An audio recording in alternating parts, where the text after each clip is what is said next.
नमस्कार दोस्तों, मैं प्रवीण कुमार आपका स्वागत करता हूं आपके अपने परिवार प्रवीण जी की पाठशाला में। तो कैसे हैं आप सभी साथियों?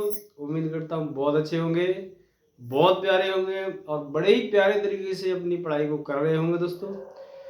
तो जैसा कि दोस्तों आप सभी जानते हैं कि भी हाल ही में हमारा जो वचन नाम का अध्याय था वो पूरी तरीके से कंप्लीट हुआ है और उसमें से कुछ चुने हुए प्रश्न दोस्तों एक शॉर्ट वीडियो के माध्यम से आप तक पहुंच चुके होंगे और आप बखूबी उनको दोस्तों अध्ययन कर रहे होंगे और उनका जवाब भी दे रहे होंगे। और आज दोस्तों हम नया टॉपिक शुरू करने जा रहे हैं और उस टॉपिक का नाम है साथियों वाक्य।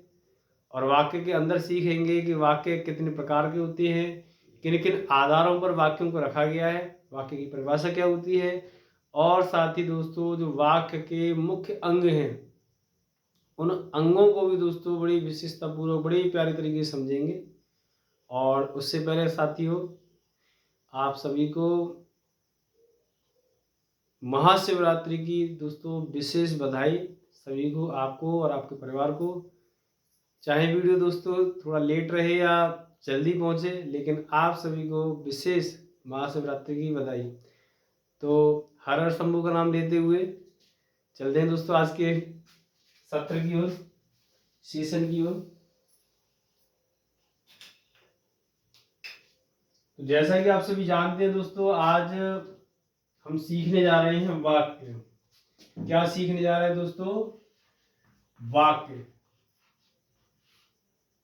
अंग्रेजी में से दोस्तों सेंटेंस कहते हैं। क्या कहते हैं दोस्तों? सेंटेंस कहते हैं। और आज दोस्तों वीडियो का पार्ट नंबर 1 शूट हो रहा है। तो सबसे पहले दोस्तों हम सीखेंगे इसकी परिभाषा। क्या सीखेंगे दोस्तों? क्या सीखेंगे साथियों? परिभाषा।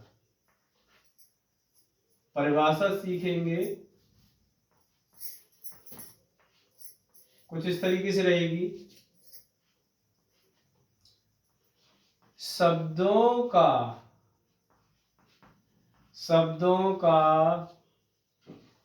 सार्थक समूह।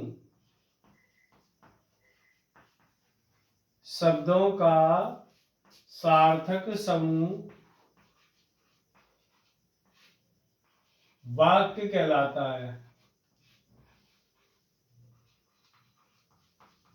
वाक्य कहलाता है। क्या कहलाता है भैया?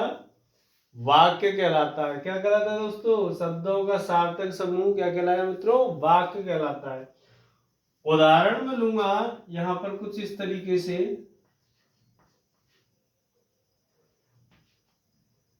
राम खाना खाता है। अच्छा साथियों, यहां पर बात क्या आती है कि सार्थक समूह, इसका मतलब ये है कि शब्दों को इस क्रम में रखा जाए कि उनका कोई अर्थ निकले, तो उसे सार्थक समूह बोल देंगे। और उसी को दोस्तों हम क्या कह देते हैं? वाक्य कह देते हैं। जैसे यहाँ लिखा हुआ राम खाना खाता है, तो ये क्या है दोस्तों? ये वाक्य है। क्या है साथियों? ये वाक्य है। क्या है दोस्तों? वाक्य है। अच्छा, मैं अगर वहीं पे लिख देता हूं खाता है खाना राम, खाता है खाना राम, तो क्या ये वाक्य होगा? नहीं, वाक्य नहीं है। वाक्य नहीं है। क्यों नहीं है साथियों? क्योंकि यहां पर ये जो शब्द रखे हुए हैं ये कैसे हैं? क्रम वाइज नहीं रखे गए हैं। अच्छा दोस्तों, आगे हम सीखेंगे कि वाक्य के जो अंग होते हैं, वाक्य के अंग, वाक्य के अंग। अंग साथियों दो ही अंग होते हैं इसके। पहला अंग होगा कर्ता, दूसरा होता है दोस्तों कर्म। क्या होता है साथियों? कर्म, माफी चाहूंगा दोस्तों ये थोड़ा गलत हो गया। पहला होगा दोस्तों उद्देश्य,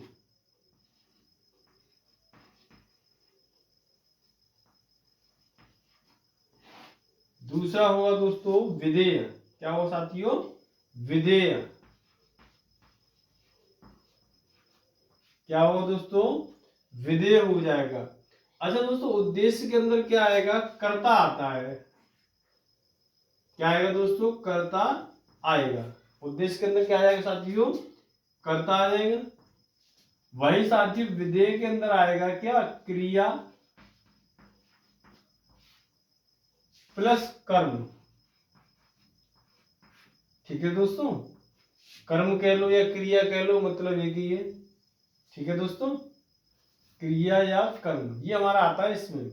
तो वाक्य के दोस्तों कितने अंग होते हैं? दो अंग होते हैं, एक उद्देश्य होता है, एक विधेय होता है। उद्देश्य में क्या आता है दोस्तों? कर्ता आता है। विधेय में क्या आएगा दोस्तों? क्रिया आएगी यानी कर्म आएगा। उम्मीद करूंगा दोस्तों यहाँ तक क्लियर होगा पूरा आपका। आगे दोस्तों और देखते हैं इसमें।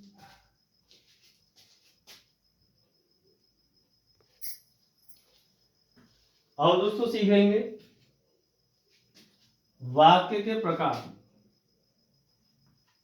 वाक्य के प्रकार।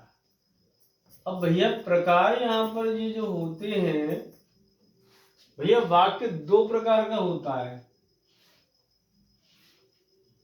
एक होता है दोस्तों रचना के आधार पर,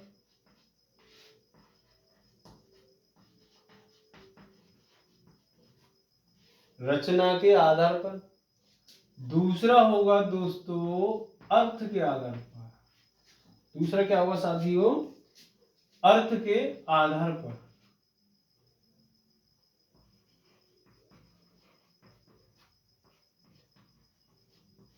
एक होता है रचना के आधार पर और एक होता है अर्थ के आधार पर। अच्छा दोस्तों बात क्या रहती है कि रचना के आधार पर जो वाक्य होंगे वो कितने होते हैं? तीन होते हैं। कितने होते हैं साथियों? तीन होते हैं। और अर्थ के आधार पर दोस्तों कितने होते हैं? 8 होते हैं। तो रचना के आधार पर होता है हमारा, पहला होगा दोस्तों सरल। क्या होगा दोस्तों?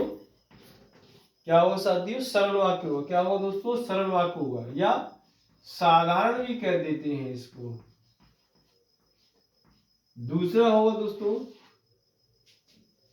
संयुक्त। क्या होगा दोस्तों? संयुक्त। क्या होगा दूसरा? संयुक्त वाक्य। और अगला दोस्तों जो होगा हमारा वो होगा मिश्र वाक्य या मिश्रित वाक्य।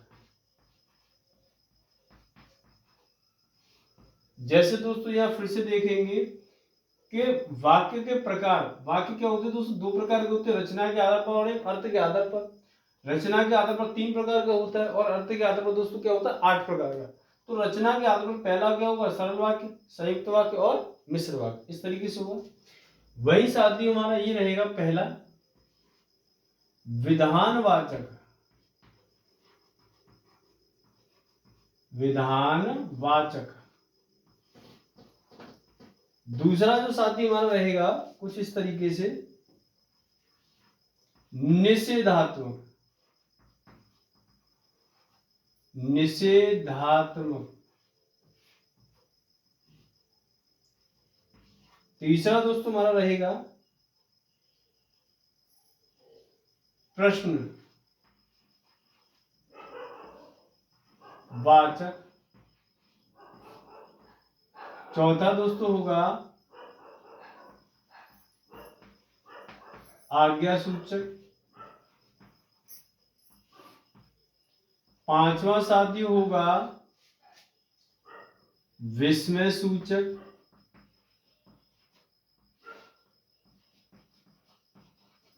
पांचवा साथी कौन सा होगा?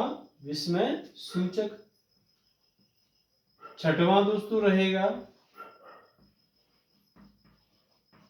आज्ञा सूचक। क्या रहेगा दोस्तों छठवां?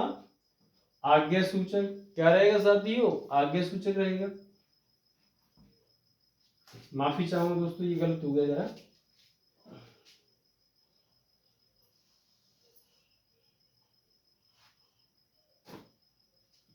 इच्छावाचक, इच्छावाचक।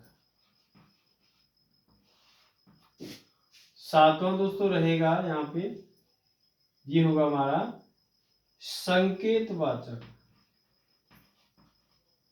संकेतवाचक। क्या हुआ दोस्तों? संकेतवाचक। क्या होगा साथियों? संकेतवाचक। अब यहाँ दोस्तों जो हमारा बचा हुआ है एक और है, वो है हमारा संदेहवाचक।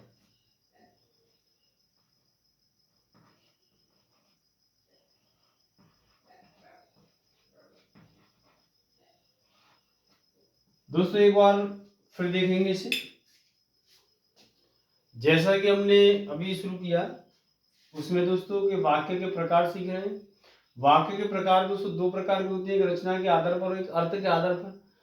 रचना के आधार पर तीन होते हैं, सरल, संयुक्त और मिश्र। सरल, संयुक्त और मिश्र होते हैं साथियों। अर्थ के आधार पर जो वाक्य होते हैं दोस्तों, होते 8 प्रकार के। विधान, निषेध, प्रश्न। कैसे दोस्तों? विधानवाचक, निषेधवाचक और ये निषेधात्मक, यानी और ये होगा प्रश्नवाचक, आज्ञा सूचक, विस्मय सूचक, इच्छावाचक, संकेतवाचक और संदेहवाचक। ये दोस्तों हमारे कितने होते हैं? 8 प्रकार के वाक्य होते हैं। आज की वीडियो में इतना ही। उम्मीद करूंगा दोस्तों आपको समझ में आया होगा, पूरी तरीके से समझ में आया होगा। जहाँ तक है बेहतर से बेहतर आपको समझाने का पूरा प्रयास किया है। और एक बार फिर से साथियों, आप सभी को नवरात्रि की विशेष, माफी चाहूँगा, महाशिवरात्रि की विशेष बधाई सभी को। थैंक यू साथियों। जय हिंद। हर हर महादेव दोस्तों।